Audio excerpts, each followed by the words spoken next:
ऋषि गुरुदेव की जय। मैं आप सब लोगों को ऋषि पंचमी व्रत की कथा सुनाने जा रही हूँ। कथा को सुनने से पहले लाइक कर देना, कृपया चैनल सब्सक्राइब कर देना। धन्यवाद। कथा प्रारंभ। विदर्भ देश में उत्तंक नामक एक सदाचारी ब्राह्मण देव रहते थे। उनकी पत्नी बड़ी पतिव्रता थी, जिसका नाम सुशीला था। उन ब्राह्मण के एक पुत्र तथा एक पुत्री, 2 संतान थीं। विवाह योग होने पर उन्होंने समान कुलशील वर के साथ कन्या का विवाह कर दिया। देव योग से कुछ दिनों बाद वह विधवा हो गई। दुखी ब्राह्मण दंपति कन्या सहित गंगा तट पर कुटिया बनाकर रहने लगे। एक दिन ब्राह्मण कन्या सो रही थी कि उसका शरीर कीड़ों से भर गया। कन्या ने सारी बात माँ से कही। माँ ने पति से सब कहते हुए पूछा, प्राणनाथ, मेरी साध्वी कन्या की यह गति होने का क्या कारण है? उत्तंक जी ने समाधि द्वारा इस घटना का पता लगाकर बताया। पूर्व जन्म में भी यह कन्या ब्राह्मणी थी। इसने रसोला होते हुए ही बर्तन छू दिए थे। इस जन्म में भी इसने लोगों की देखा देखी भद्रपद शुक्ल पश्चिमी अर्थात ऋषि पंचमी का व्रत नहीं किया, इसलिए इसके शरीर में कीड़े पड़े हैं। धर्मशास्त्रों की मान्यता है कि रजस्वला स्त्री पहले दिन चंडालिनी, दूसरे दिन ब्रह्मघातिनी तथा तीसरे दिन धोबिन के समान अपवित्र होती है। वह चौथे दिन स्नान करके शुद्ध होती है। यदि यह शुद्ध मन से अब भी ऋषि पंचमी व्रत करे तो इसके सारे दुख दूर हो जाएंगे और अगले जन्म में अटल सौभाग्य प्राप्त करेगी। पिता की आज्ञा से पुत्री ने विधि पूर्वक ऋषि पंचमी का व्रत एवं पूजन किया। व्रत के प्रभाव से वे सारे दुखों से मुक्त हो गई। अगले जन्म में उसे अटल सौभाग्य सहित अच्छे सुखों का भोग मिला। ऋषि पंचमी दूसरी कथा। सतयुग में विदर्भ नगरी में सयनजित नामक राजा हुए थे। वह ऋषियों के समान थे। उन्हीं के राज्य में एक कृषक सुमित्र था। उसकी पत्नी जयश्री अत्यंत पतिव्रता थी। एक समय वर्षा ऋतु में जब उनकी पत्नी खेती के कामों में लगी हुई थी तो वह रसोला हो गई। उसको रसोला होने का पता लग गया, फिर भी वह घर के कामों में लगी रही। कुछ समय बाद वह दोनों स्त्री पुरुष अपनी अपनी आयु भोग कर मृत्यु को प्राप्त हुए। जयश्री तो कुतिया बनी और सुमित्र को रसोला स्त्री के संपर्क में आने के कारण बैल की योनि मिली, क्योंकि ऋतु दोष के अतिरिक्त इन दोनों का कोई अपराध नहीं था। इसी कारण इन दोनों को अपने पूर्व जन्म का समस्त विवरण याद रहा। वे दोनों कुतिया और बैल के रूप में उसी नगर में अपने बेटे सुमित्र के यहाँ रहने लगे। धर्मात्मा सुमित्र अपने अतिथियों का पूर्ण सत्कार करता था। अपने पिता के श्राद्ध के दिन उसने अपने घर ब्राह्मणों को भोजन के लिए नाना प्रकार के भोजन बनवाए। जब उसकी स्त्री किसी काम के लिए रसोई से बाहर गई हुई थी तो एक सर्प ने रसोई के खीर के बर्तन में विष वमन कर दिया। कुतिया के रूप में सुचित्र की माँ सब कुछ दूर से देख रही थी। पुत्र की बहू के आने पर उसने पुत्र को ब्रह्मा हत्या के पाप से बचाने के लिए उस बर्तन में मुँह डाल दिया। सुचित्र की पत्नी चंद्रवती से कुतिया का यह कृत्य देखा ना गया और उसने चूल्हे में से जलती लकड़ी निकाल कर कुतिया को मारी। बेचारी कुतिया मार खाकर इधर उधर भागने लगी। चौके में जो जूठन आदि बचती थी वह सब सुचित्र की बहू उस कुतिया को डाल देती थी, लेकिन क्रोध के कारण उसने वह भी बाहर फिकवा दी। सब खाने का सामान फिकवा कर बर्तन साफ करके दोबारा खाना बनाकर ब्राह्मणों को खिलाया। रात्रि के समय भूख से व्याकुल होकर वह कुतिया बैल के रूप में रह रहे अपने पूर्व पति के पास आकर बोली, हे स्वामी, आज तो मैं भूख से मरी जा रही हूँ। वैसे तो मेरा पुत्र मुझे रोज खाने को देता था, लेकिन आज मुझे कुछ नहीं मिला। सांप के विष वाले खीर के बर्तन को अनेक ब्रह्मा हत्या के भय से छूकर उनके न खाने योग्य कर दिया था।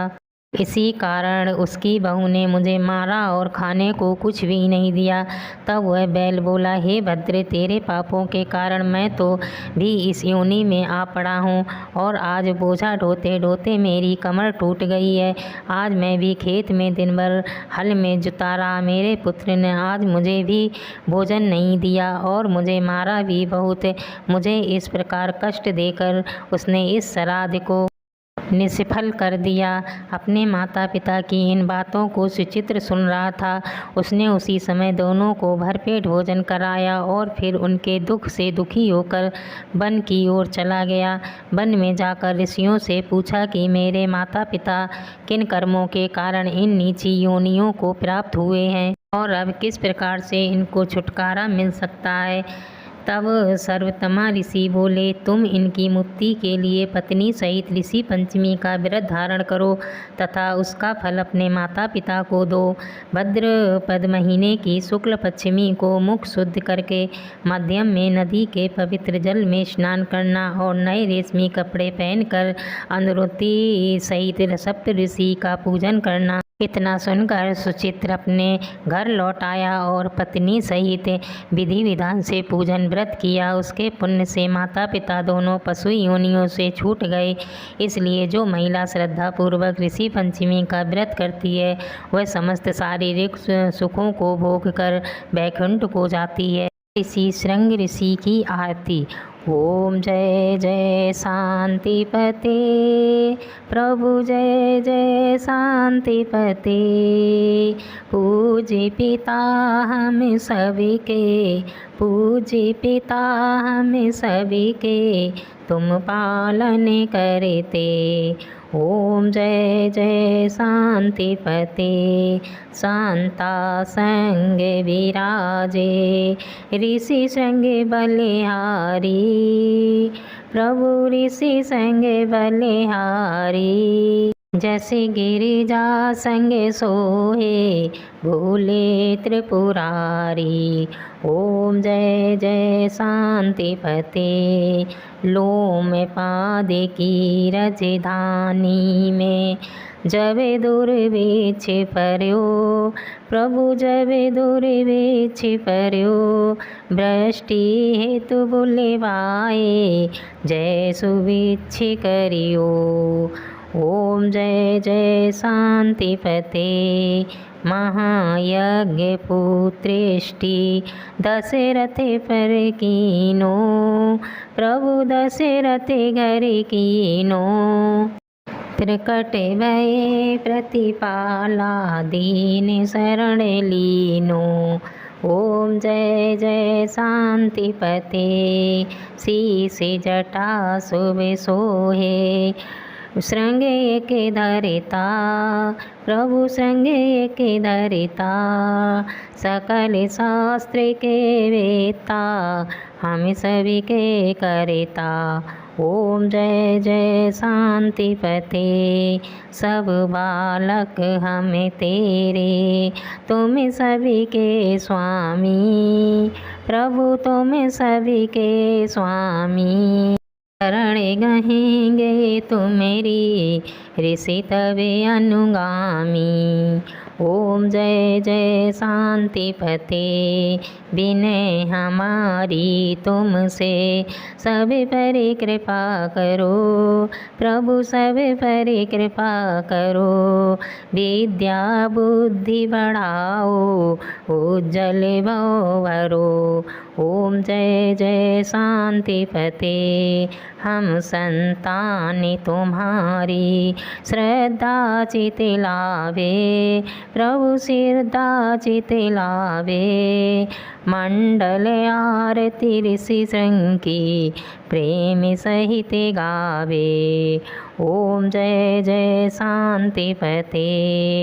ओम जय जय शांतिपते। ऋषि पंचमी की दो कहानी आरती सहित दोनों सुनिए, तभी ऋषि पंचमी व्रत का फल मिलता है।